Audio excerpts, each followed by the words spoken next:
Assalamualaikum warahmatullahi wabarakatuh. Salam sejahtera bagi kita semua. Om Swastiastu, Namo Buddhaya, salam kebajikan. Perkenalkan, nama saya Meli Fatma Lestari dengan NIM 24308111101. Saya dari Program Studi Administrasi Bisnis kelas 2C. Nah, di sini saya akan membahas tentang pentingnya menjaga identitas bangsa di tengah arus globalisasi saat ini. Kita hidup di zaman yang sangat berbeda dari orang tua dan kakek nenek kita. Dunia kini saling terhubung dalam hitungan detik. Dari ujung Papua hingga New York, dari Aceh sampai Tokyo, hanya sejauh genggaman tangan. Semua ini terjadi karena satu kata kunci, yaitu globalisasi. Tapi di tengah arus informasi dan budaya yang begitu deras, pertanyaan penting yang perlu kita renungkan bersama adalah, apakah kita masih mengenal siapa diri kita? Apakah generasi muda Indonesia masih tahu apa itu identitas bangsanya sendiri? Identitas bangsa bukan hanya sekedar simbol atau bendera. Ia adalah jiwa kolektif dari sebuah negara. Tanpa identitas, bangsa hanya menjadi kumpulan manusia yang tercerai-berai, mudah dipengaruhi, bahkan mungkin kehilangan arah. Dunia kini berubah lebih cepat dari sebelumnya. Arus globalisasi telah menembus hampir setiap lini kehidupan kita. Ekonomi, budaya sosial, bahkan spiritual.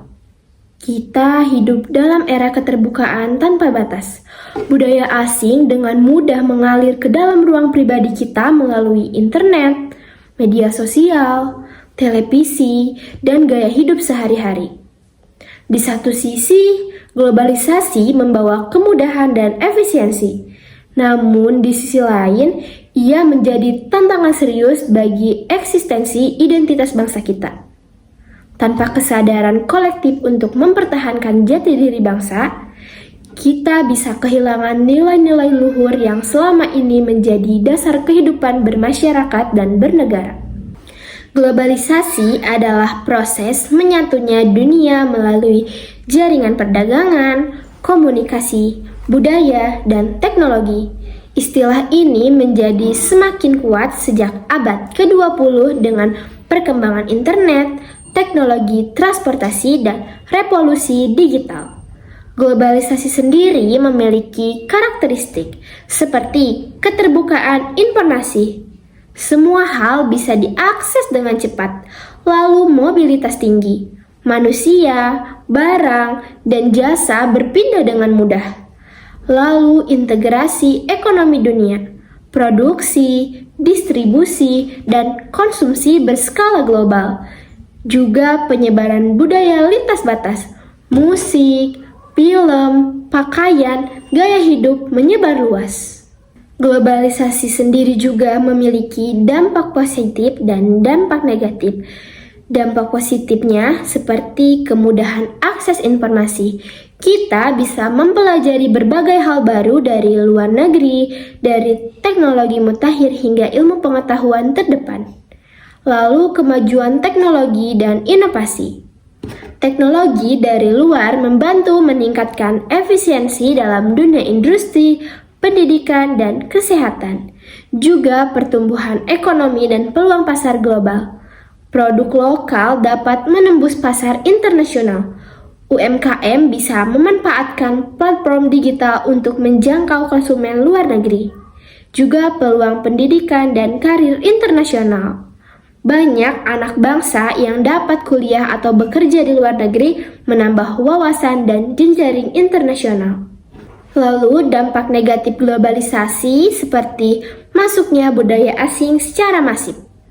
Budaya lokal bisa tergeser bahkan punah. Anak-anak muda lebih mengenal budaya Korea atau Barat dibanding budaya Indonesia. Lalu konsumerisme dan gaya hidup instan, budaya belanja online, fast food, dan individualisme semakin menguat, menjauhkan masyarakat dari nilai gotong royong. Juga melemahnya rasa nasionalisme. Generasi muda makin asing terhadap simbol-simbol negara seperti lagu kebangsaan, bahasa daerah, bahkan sejarah bangsanya sendiri. Betul bukan?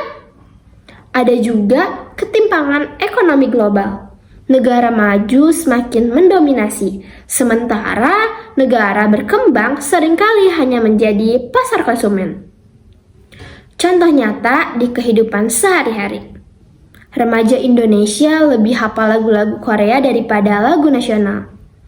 Lalu, makanan cepat saji berat lebih digemari daripada makanan tradisional. Gaya bicara, busana, hingga gaya hidup banyak meniru budaya luar. Globalisasi bukanlah hal yang buruk, namun jika tidak disikapi dengan bijak, ia dapat menjadi pengikis nilai-nilai luhur bangsa. Selanjutnya, apa itu identitas bangsa? Identitas bangsa adalah keseluruhan nilai, budaya, simbol, bahasa, sejarah, dan cita-cita yang menjadi ciri khas suatu bangsa dan membedakannya dari bangsa lain. Unsur-unsur identitas bangsa Indonesia, yang pertama bahasa Indonesia. Bahasa pemersatu lebih dari 700 bahasa daerah. Simbol semangat persatuan dalam keberagaman. Alat komunikasi yang mencerminkan kebangsaan. Lalu yang kedua ada Pancasila, ideologi yang mengikat bangsa dalam nilai ketuhanan, kemanusiaan, persatuan, demokrasi, dan keadilan. Pancasila bukan sekedar slogan, tetapi panduan hidup. Lalu yang ketiga budaya Nusantara, ribuan tarian, lagu daerah, pakaian adat, rumah adat, sampai alat musik tradisional. Kearifan lokal dalam upacara adat, sistem pertanian, dan pengobatan tradisional. Yang keempat, sejarah perjuangan. Dari perlawanan terhadap kolonialisme hingga proklamasi kemerdekaan, pahlawan nasional yang memberikan teladan tentang keberanian dan pengorbanan. Yang kelima ada simbol negara. Merah putih, Garuda Pancasila, lagu Indonesia Raya. Lambang-lambang ini mencerminkan nilai-nilai luhur bangsa. Lalu yang keenam ada nilai-nilai sosial. Gotong royong, sopan santun, toleransi, kekeluargaan. Ini adalah kekayaan moral yang membedakan kita dari bangsa lain. Tanpa identitas, bangsa akan kehilangan arah. Kita bisa menjadi bangsa yang maju secara teknologi, tetapi jika tidak tahu siapa kita, maka semua kemajuan itu tidak memiliki akar. Selanjutnya, ada tantangan globalisasi terhadap identitas bangsa. Yang pertama ada gaya hidup kebarat-baratan. Banyak generasi muda lebih bangga memakai produk dari luar negeri daripada buatan lokal. Gaya bicara, hidup konsumtif, dan budaya instan menular luas. Lalu terpinggirkannya bahasa dan budaya lokal. Bahasa daerah ditinggalkan, tari dan musik tradisional dianggap tidak relevan dan kuno. Lalu media sosial dan influencer. Banyak konten yang tidak sesuai dengan nilai bangsa. Munculnya tren-tren yang menormalkan budaya asing tanpa filter. Degradasi nilai Pancasila. Semangat gotong royong mulai pudar, digantikan individualisme. Toleransi mulai terkikis oleh polarisasi sosial dan politik. Lalu pengaruh ekonomi global. Produk luar negeri membanjiri pasar. Industri lokal sulit bersaing jika tidak didukung oleh kesadaran nasionalisme. Dalam banyak kasus, bangsa yang tidak memiliki daya tahan identitas akhirnya menjadi pasar saja, bukan pemain utama. Lalu, mengapa kita harus menjaga identitas bangsa? Tentunya ada landasan persatuan nasional. Dengan keberagaman yang luar biasa, identitas nasional adalah lem perekat agar bangsa tidak terpecah oleh suku, agama, ras, dan golongan. Lalu membangun rasa cinta tanah air. Identitas menciptakan kebanggaan. Kebanggaan melahirkan kesetiaan. Kesetiaan menciptakan kekuatan. Lalu mencegah penjajahan budaya baru. Kolonialisme modern bukan melalui senjata, tapi melalui dominasi budaya, ekonomi, dan informasi. Dan melindungi warisan leluhur, budaya, dan nilai lokal adalah kekayaan yang tak ternilai. Sekali hilang, sulit untuk kembali. Mempersiapkan masa depan, generasi mendatang harus dibekali jati diri agar mereka mampu bersaing tanpa kehilangan akar. Selanjutnya, mengapa kita harus menjaga identitas bangsa? Tentunya ada landasan persatuan nasional. Dengan keberagaman yang luar biasa, identitas nasional adalah lem perekat agar bangsa tidak terpecah oleh suku, agama, ras, dan golongan. Lalu ada membangun rasa cinta tanah air. Identitas menciptakan kebanggaan, kebanggaan melahirkan kesetiaan, kesetiaan menciptakan kekuatan. Lalu ada mencegah penjajahan budaya baru. Kolonialisme modern bukan melalui senjata, tapi melalui dominasi budaya, ekonomi, dan informasi. Lalu melindungi warisan leluhur. Budaya dan nilai lokal adalah kekayaan yang tak ternilai. Sekali hilang, sulit untuk kembali. Selanjutnya, mempersiapkan masa depan. Generasi mendatang harus dibekali jati diri agar mereka mampu bersaing tanpa kehilangan akar. Selanjutnya, ada strategi menjaga identitas bangsa. Yang pertama, pendidikan karakter dan budaya. Sekolah harus menjadi pusat penguatan nilai-nilai Pancasila. Bahasa daerah dan seni budaya diajarkan secara aktif. Kurikulum yang kontekstual, tidak melulu hafalan. Lalu pemanfaatan teknologi untuk budaya lokal. Buat konten budaya yang menarik di media sosial. Libatkan generasi muda dalam produksi film, musik, dan konten edukatif. Selanjutnya, gerakan bangga produk lokal.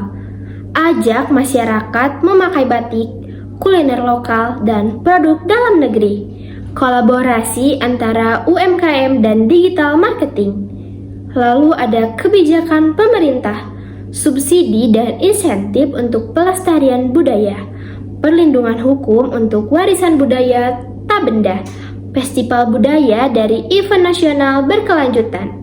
Selanjutnya, peran keluarga dan masyarakat. Keluarga sebagai agen sosial nilai budaya. Komunitas dan organisasi pemuda bisa menjadi motor penggerak. Lalu, diplomasi budaya ke dunia. Kembangkan soft power Indonesia lewat seni, film, kuliner, dan bahasa. Belajar dari Korea, Jepang, India yang mengekspor budaya mereka secara global. Lalu selanjutnya ada kisah-kisah inspiratif. Di sini ada keberhasilan Korea Selatan. Budaya Korea mendunia lewat K-pop dan K-drama. Pemerintah mereka aktif membina industri budaya. Lalu kampung budaya di Indonesia. Desa-desa di Jawa Barat, Bali, dan NTB yang konsisten menjaga adat. Menjadi destinasi wisata budaya yang menarik turis dunia. Dan ada juga anak muda kreatif, komunitas film lokal yang membuat cerita rakyat menjadi animasi. Pemuda pecinta game, edukasi bertema Nusantara. Batik mendunia, UNESCO mengakui batik sebagai warisan budaya tak benda dunia. Ada juga film lokal ke festival dunia. Film seperti Tilik dan Yuni menampilkan budaya lokal dan mendapatkan pengakuan internasional. Juga ada kuliner Nusantara Go Internasional, rendang, sate, dan nasi goreng masuk daftar makanan terenak di dunia. Sahabat bangsa, kita semua adalah penjaga peradaban. Identitas bangsa adalah warisan dan tanggung jawab. Jangan sampai kita kehilangan arah hanya karena terlalu sibuk meniru budaya luar. Globalisasi tidak bisa dihindari, tetapi kita bisa tetap menjadi Indonesia yang kuat, unik, dan berakar. Mari cintai budaya sendiri, sebarkan semangat nasionalisme, dan banggakan Indonesia di mata dunia. Seperti kata Bung Karno, bangunlah suatu dunia di masa semua bangsa hidup dalam damai dan persaudaraan. Masing-masing menghormati identitas dan martabat bangsa lain. Mari kita jaga identitas bangsa bukan hanya untuk hari ini, tapi demi masa depan yang bermartabat.